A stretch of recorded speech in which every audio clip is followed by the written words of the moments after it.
오늘 이슈 완전 정보 양지열 변호사와 함께 짚어보겠습니다. 어서 오세요. 네, 안녕하세요.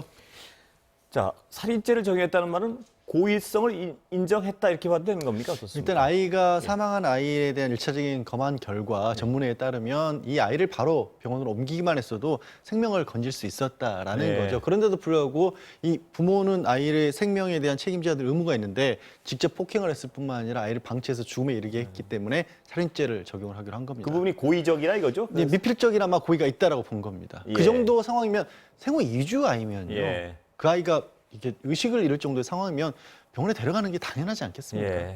예. 그 지금 리포트에서도 문제 지적했지만요. 이 첫째 아이였던가요? 첫째 아이도 코피가 날 정도로 폭행을 하고 이랬던 걸로 했는데 보호 대상을 누구 학대 신고가 없으면 할 수 없는 건가요? 그러니까 지금 예. 지적한 게 뭐냐면 첫째 아이는 폭행이 직접도 있어서 학대 신고도 있었고 재판까지 받아서 아동보호기관에서 분리해서 보호를 하고 있는데 그러면 지금 둘째 아이가 태어나는데 이 아이에 대한 안전을 책임질 수 있겠느냐, 보장할 수 있겠느냐, 이 아이도 학대를 당할 의심이 있지 그건 않느냐 충분히 가능한 얘기고. 라는 게 상당한 의심이 있는 건 예. 사회적 상식인데 법적으로 따져봤었을 때는 이 첫째 아이를 폭행했다라고 해서 둘째 아이에 대한 폭행이 직접적으로 있었던 건 아니거든요. 예. 그러니까 이게 뭐가 문제냐면 다른 어떤 범죄의 틀을 바라본 것과 비슷한 틀 안에서 이 아동학대 문제를 접근하기 때문에 이 아이는 때렸지만 이 아이에 대해서는 지금까지는 아직까지 폭행이 없었으니까 이 아이에 대해서 직접적으로 보호 조치를 못 취한다. 그런데 그 사이에 아이는 사망한 거 아니겠습니까? 그래서 근본적으로 아동학대를 접근하는 방법 자체가 다른 일반 범죄하고는 다르게 봐야 된다는 게 이런 사안에서 드러나는 겁니다. 말씀하신 법적 시스템도 근원적으로 이 아동학대의 경우는 달라야 될 것이고 네. 거기 연계된 어떤 사회 시스템도 근원적으로 어떤 새로 만들어져야 될 부분이 많은 것 같습니다. 네. 보니까. 예. 뭐 기본적으로 분리하는 부분만 해도 분리를 굉장히 많이 강조들을 여러 분야 전문가들이 하고 있는데 지금 우리 같은 경우는 위탁가정을 포함해서 전국적으로 한 600명 정도밖에 수용할 수가 없거든요. 그런데 해마다 아동학대 신고 그리고 아동학대 판정을 받는 아이들은 늘어나고 있으니까 경찰과 법원에서는 분리 선고를 하고 싶어도 보낼 데가 없는 그런 상황이기도 합니다. 예. 이게 그 정인이 사건이 계속해서 일어나는 셈인데요. 어제 그 정인이 사건 공판 있지 않았습니까? 예. 그 증언들 들어보면 참 뭐라 그럴까요? 굉장히 예. 전하기도 참 힘들 정도의 그런 얘기인데요. 대표적으로 어린이집 원장 그리고 이제 아동 입양 기관에서 사후 관리를 하기 때문에 사후 관리를 했었던 입양 기관 분의 증언이 있었습니다. 어린이집 원장이나 교사들 같은 경우에는 아이가 처음 왔을 때부터 상처가 많이 났었고 또 그래서 5월 경에는 아동학대 신고도 했었고요, 최초로. 그리고 아동학대 신고가 있었다는 걸 알고 학대 전문기관 직원이 가서 이 상처를 확인하려고 했는데 그때 이미 양모는 이 상처에 대해서 설명을 하지 못했다라는 겁니다. 그리고 한 2달 정도 또 어린이집을 쉬었다가 다시 나왔는데 어린이집 원장이 봤었을 때 완전히 아이가 달라져 있었고 처음 왔었을 때는 사실 돌무렵의 아이가 얼마나 포동포동하고 예쁘고 그렇습니까? 그런 쾌활한 아이였는데 2달 뒤에 왔었을 때는 안고 있는데 무게를 느끼기가 어려울 정도로 말라 있었다는 것이고 사망하기 전날에는 과자도 먹지를 못하고 그러니까 대소변도 볼 수 없었던 그러니까 생리 기능이 이미 멈춰 있었다는 그런 증언을 했습니다. 저는 제가 어제 뉴스를 보면서 가장 가슴이 안 좋았던 거는 어린아이가 모든 것을 포기한 듯한 모습이었다는 그 증언이 저는 잊혀지질 않더라고요. 그러니까 아이가 어떤 생존에 대한 욕구는 당연한 건데 그거에 대한 욕망이 안 보일 정도로 이렇게 좀 포기한 상태라는 게 어느 정도 학대가 있었는지 짐작이 가는 부분이던데요. 그러니까 지금도 법정에서 재판이 시작됐지만 아마 가장 크게 치열하게 다퉈질 부분은 살인죄를 적용할 만큼의 굉장히 강력한 물리적인 그 폭력이 있었느냐가 아마 쟁점이 될 텐데요. 저는 늘 이 말씀을 드리고 싶어요. 아이가 지금 지적하신 것처럼 그 16개월 된 아이가 모든 걸 다 포기했다는 건 그만큼 장기적으로 오랫동안 굉장히 고통을 겪었다는 거거든요. 그렇게 고통을 겪었으면 한 번의 큰 충격에서 사망하는 것보다 더 큰 지옥에서 살았던 거예요. 그러면 그런 경우에 훨씬 더 강력하게 처벌을 해야 하지 않을까요? 그게 어른들을 보는 것과 똑같은 그런 어떤 잣대를 가지고 이 정도의 충격으로 한 번에는 사망하지 않으니까 살인죄가 안 된다. 이렇게 봐서 낮게 처벌하는 게 과연 맞을까요? 저는 그거를 좀 심각한 어떤 여러 가지 법적, 제도적 결함이 분명히 있는 것 같습니다. 그런데 어제 제가 그 기사를 보면서 좀 눈길이 갔던 거는 이 아이의 경우에 아이가 어떤 이상하니까 의사가 원장이 병원에 데리고 갔단 말입니다. 근데 이 학대를 하는 부모 입장에서는 당연히 화를 내겠죠. 예. 근데 화를 내니까 또 이 원장은 다음에 못 데려갔다고 증언을 한단 말입니다. 이걸 어떻게 막을 수 있을까요? 그러니까 지금 그 부분을 막기 위해서 새롭게 이제 3월부터 들어간 조치 중에 하나가 이제 의사나 교사처럼 아동학대 신고 의무자가 신고를 한 경우에는 반드시 경찰에서 강제 수사나 예. 조사를 하도록 하고 있고요. 그렇게 된다면 지금 말씀하신 것처럼 이 신고를 했는데도 불구하고 부모가 바로 데려가서 아무 일도 못하는 그런 일을 어느 정도는 막을 수 있을 것으로 보입니다만 이전까지는 그 부분에 흠결이 있었던 거죠.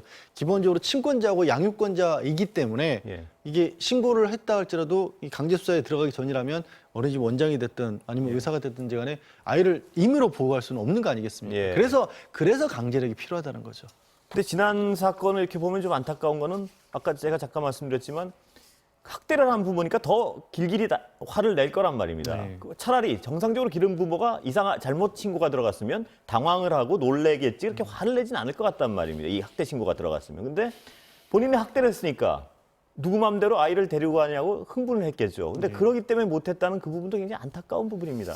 예. 그 부분은 어제 이제 증언으로 나온 부분 중에도 아동 입양기관 전문가 직원이 사후적으로 9월경에 양모로부터 전화를 받았다고 그런 거예요. 예. 아이가 일주일 정도 밥을 먹고 있지 않는데 화가 난다라고 얘기를 했다는 겁니다. 네. 아이가 일주일 정도 밥을 굶고 있으면 안타까워해야 되지 화를 낼 상황이 아니잖아요. 예. 그런데도 불구하고 병원에 데려가라는 얘기를 듣지 않아서 그때 이제 양부에게 직접 연락을 취해서 데려갔었다고 하는데 그 정도 상황이었다면 이 정인이 사건에서 가장 안타까운 부분이 이미 여러 번 막을 기회가 있었다는 네, 거 아니겠습니까? 그렇습니다. 예. 그런데도 못 막았던 거죠. 그게 한두 번이 아니라는데 더욱 네. 어떤 그 안타까움과 분노가 있는 것 같습니다. 다른 얘기로 좀 넘어가 볼까요? 그 MB 국정원 MB 정권 당시에 네. 지금 불거진 거 가지고 의도를 얘기하는 쪽이 야당에서 의도를 제기하고 있는데요. 의도가 있지 않느냐? 어떻게 된 건가요? 과정을 잠깐. 뭐 예. 의도가 있다라고 보기에는 조금 무리스러운 것이 왜냐하면 이제 지난 이명박 정권 당시 국정원에서 당시의 정권에 반대하는 어떤 입장을 가진 사람들에 대한 불법적인 사찰을 했다는 의혹은 굉장히 오랫동안 제기가 됐고 그래서 이 문재인 정권의 정권 교체가 된 이후에 2017년 10월부터 이 부분에 대해서 국정원에 정보 공개 청구를 했습니다. 하지만 뭐 정권이 바뀌었다고 아시겠지만 모든 기관이 다 임의대로 움직이는 건 아니잖아요. 그때 이 정보를 공개를 거부를 했기 때문에 대법원에 소송을 시작을 했고 대법원에 가서야 이 정보 공개 청구를 제한된 조건 하에서 그러니까 뭔가 국가 그 안보에 지장 있는 부분을 삭제하거나 개인정보를 삭제하고 제공을 해줘라라고 지난해 11월에 이 판결이 나왔거든요. 그러니까 그 판결이 나오고 나서야 이 자신의 이름이 그 목록에 들어있다라고 의심하는 분들이 그 판결 취지에 맞춰서 정보공개 청구를 하기 시작한 겁니다. 그게 뭐 11월에 판결이 났으니까 12월, 1월에 계속해서 이루어졌고 그때부터 이제 공개 청구를 하고 하면 국정원에서 뭐 다른 공공기관도 마찬가지입니다만 20일 이내에 결정을 해서 이걸 보여주도록 돼 있거든요. 그러니까 1월 중순에 청구를 하면 1월 말, 2월 초 이때쯤 계속해서 나오게 돼 있는 겁니다. 그래서 지금 잇따라 그 내용들이 공개가 되고 있는데 뭐 이거를 청구한 분들의 뭐 말씀 따라 2017년 10월에 우리가 청구를 했을 때 재보궐선거에 맞춰서 이게 내용이 공개되리라고 뭔가를 예상하기에는 좀 많이 물론 야당에서는 정치적인 입장으로 그렇게 말씀을 하실 수 있겠지만 좀 맞지 않는 측면이 있지 않나 싶습니다. 그런데 지금 상태에서 왜 국정원이 그럼 그 분명히 불법적인 사찰이 있었으면 그걸 마음대로 공개를 못하는 건가요? 판결도 나왔는데. 몇 가지 문제가 있을 것으로 보이는 것이 뭐 일단 이게 굉장히 여러 가지 조직, 국정원에도 부처가 많이 있지 않습니까? 각 부처별로 출입했던 곳들도 다르고 문건의 양식 같은 것도 다르고 뭐 어느 한 조직 내에서 딱 일률적으로 만든 게 아니기 때문에 굉장히 광범위하게 퍼져 있어서 어디까지 그러면 불법이고 아닌고 이런 것들을 판단하는 것부터가 어려울 것이고요. 두 번째로는 또 그 안에 공개되어 있는 문건들이 개인에 따라서는 자신에 관한 그런 사찰 정보 같은 것들이 세상에 나온다는 것도 반대할 수도 있는 거고 명백히 개인정보에 해당하는 것들이기 때문에 그런 부분도 또 문제가 되기 때문에 이 부분들을 뭐 공무상 기밀에 해당하는 부분을 어떻게 할 것이냐 개인정보 보호와 관련된 부분을 어떻게 할 것이냐를 정리해서 그래서 이제 박지원 국정원장 같은 경우 특별법을 만들자는 내가 마음대로 공개 못한다는 얘기를 하는 겁니다.